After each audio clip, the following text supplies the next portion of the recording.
তৃণমূল কংগ্রেসের সঙ্গে নেই, এটা ফ্যাক্ট। কেননা আমাকে বঞ্চিত করা হয়। দলের আমি কোনো মেম্বারই ছিলাম না, আমি জেলা পরিষদের মেম্বারই ছিলাম। মাননীয় মুখ্যমন্ত্রী শ্রী শুভেন্দু অধিকারী যেভাবে বাংলার সমস্ত স্তরের সমস্ত রাজনৈতিক দল সংসদীয় গণতন্ত্রে যেভাবে নিয়ে চলছেন, আমরা তার পক্ষে। ভারতীয় জনতা পার্টির যদি মনে করে যে কিছু কিছু গুরুত্বপূর্ণ নেতাদের চান্স দেবে, আমরা পলিটিক্যাল লোক করলে কিন্তু এখনই সেই ধরনের সিদ্ধান্ত নেইনি।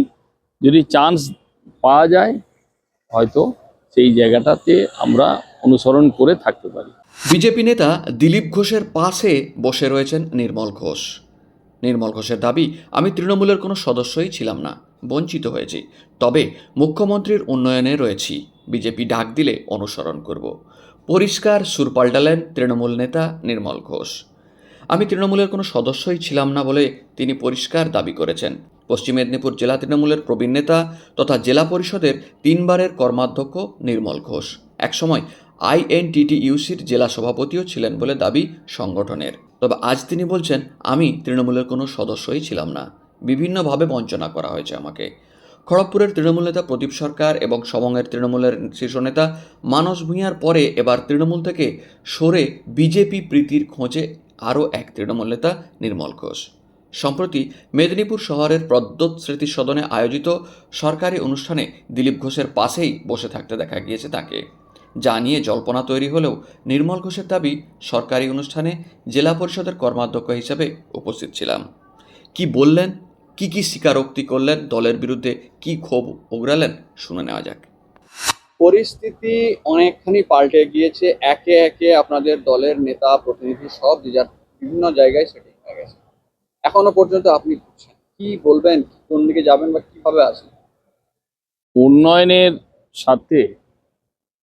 উন্নয়নের সাথে মাননীয় মুখ্যমন্ত্রী শ্রী শুভেন্দু অধিকারী যেভাবে বাংলার সমস্ত স্তরের সমস্ত রাজনৈতিক দল সংসদীয় গণতন্ত্রে যেভাবে নিয়ে চলছেন, আমরা তার পক্ষে। স্বাভাবিক অবস্থায় আমরা যেহেতু জেলা পরিষদে আছি, তো সেই ক্ষেত্রে আমরা উন্নয়নের সাথে আজকের পশ্চিমবঙ্গ দিবসের আমি নিজেও খুবই ইন্টারেস্টেড হয়ে পশ্চিমবঙ্গ দিবস সরকারি প্রোগ্রাম সেখানে উপস্থিত হয়েছে।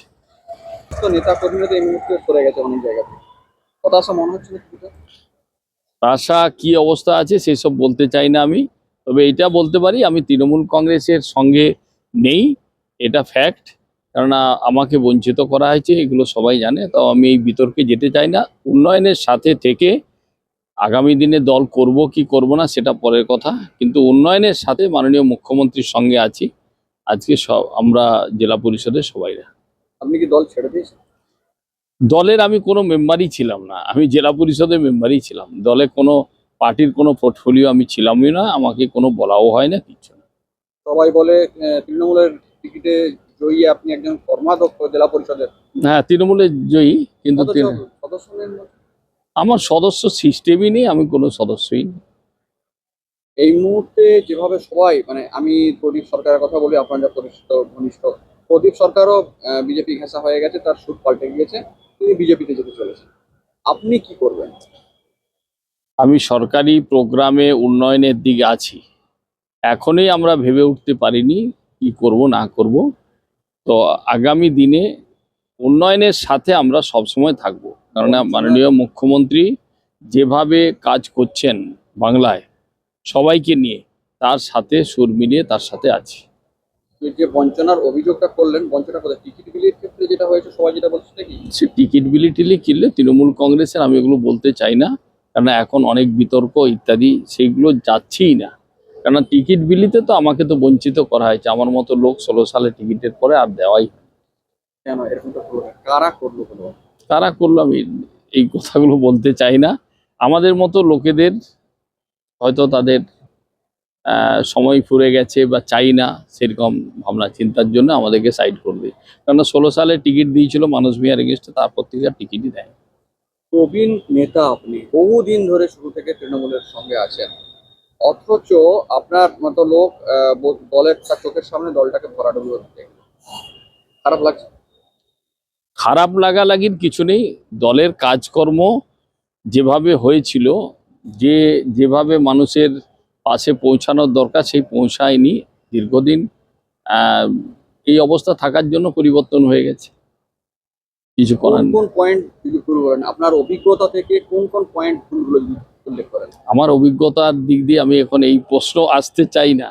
এখন আমি টোটালি সরকারি প্রোগ্রাম, সরকারের সঙ্গে থেকেই সরকারের অনুসরণ করে উন্নয়নের দিকে আমরা থাকছি। অনেকে বলছে বহু লোক আছে যারা দিলীপ ঘোষের সংস্পর্শে চলে এসেছে বা দিলীপ ঘোষের সঙ্গে একটা সখ্যতায় এসেছে। আর আমাদের ব্যক্তিগত রিলেশনটা নষ্ট হয়ে গেছিল বিগত সরকারে। আমাদের যেই রাজনীতি করুক, রাস্তায় দাঁড়িয়ে কথা বলার মতো পরিবেশ ছিল না। এই যে এখন পরিবেশ আস্তে আস্তে করে হচ্ছে, যার জন্য আমরা একটু মনে শান্তি পাচ্ছি যে সবার সঙ্গে সব পরিবেশ তৈরি হচ্ছে, কথা বলার স্কোপ হচ্ছে। দিলীপ দার সঙ্গে সম্পর্ক ঠিক হয়েছে? দিলীপ দার সঙ্গে তো আমার সঙ্গে কোনো রাজনৈতিক প্ল্যাটফর্মে বক্তৃতা, মিছিলে মিটিংয়ে বক্তৃতা, রাস্তায় হেঁটে বক্তৃতা, কিন্তু আমি কোনোদিনই ব্যক্তিগতভাবে কোনো জায়গায় কাউকে গালাগালিও দেইনি, আর কিছু করিনি। কারণ আমরা ওইভাবে রাজনীতি শিখিনি। ছাত্র জীবন থেকে আমরা রাজনীতি করেছি, কোনোদিন ব্যক্তি রাজনীতির কাউকে গালাগালি দেইনি। কবার তৃণমূলের টিকিটে কটা নির্বাচন লড়েছে? তৃণমূলে তো আমি জেলা পরিষদেই লড়েছি, আর একবার MLA তে দাঁড়িয়েছি, কবার কর্মাধ্যক্ষ হয়েছে? 3বারই কর্মাধ্যক্ষ। কর্মাধ্যক্ষ হয়েছে। এমএলএ টিকিটে কবার লড়েছে? একবার কোন প্রান্তে লড়েছে? সবঙ্গে 16 সালে হেরে গেছে। তার পরবর্তী পর্যায়ে কখনোই আর আপনাকে টিকিটের কথা কেউ বলেন? না। চেষ্টা করেছে? চেষ্টা করেছি নিশ্চয়ই। ওর সঙ্গে একসঙ্গে বসে এক মঞ্চ শেয়ার করে প্রোগ্রামে করলেন, ভালো লাগলো। উনি ছিলেন, করেছেন। আমি আমার জেলা পরিষদের যেহেতু প্রোগ্রাম, সেই ক্ষেত্রে আমি সরকারি প্রোগ্রাম তো থাকবোই, যেহেতু সরকারি প্রোগ্রাম কথা আমি বলেন? আগেই বলেছি। দিলীপদার সঙ্গে কথা বলেন? না, কথা আর সেরকম কথা হয়নি, সৌজন্য সাক্ষাৎ। যদি ভবিষ্যতে চান্স পান যাবেন বিজেপিতে? ভারতীয় জনতা পার্টির যদি মনে করে যে কিছু কিছু গুরুত্বপূর্ণ নেতাদের চান্স দেবে, আমরা পলিটিক্যাল লোক করলে, কিন্তু এখনই সেই ধরনের সিদ্ধান্ত নেইনি।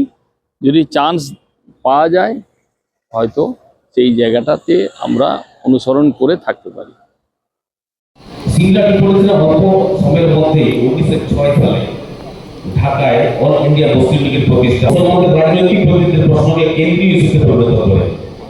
পৃথক নির্বাচনী ব্যবস্থার ফলে রাজনৈতিক প্রতিযোগিতা এই কাঠামো ভারতের জাতীয়তাবাদের সঙ্গে সাম্প্রদায়িক রাজনীতির সমান্তরাল বিকাশ উৎসাহিত করে।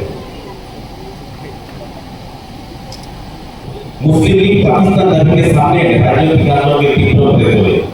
1946 সালে সোরিয়া ঘোষিত ডাইরেক্ট অ্যাকশন ডে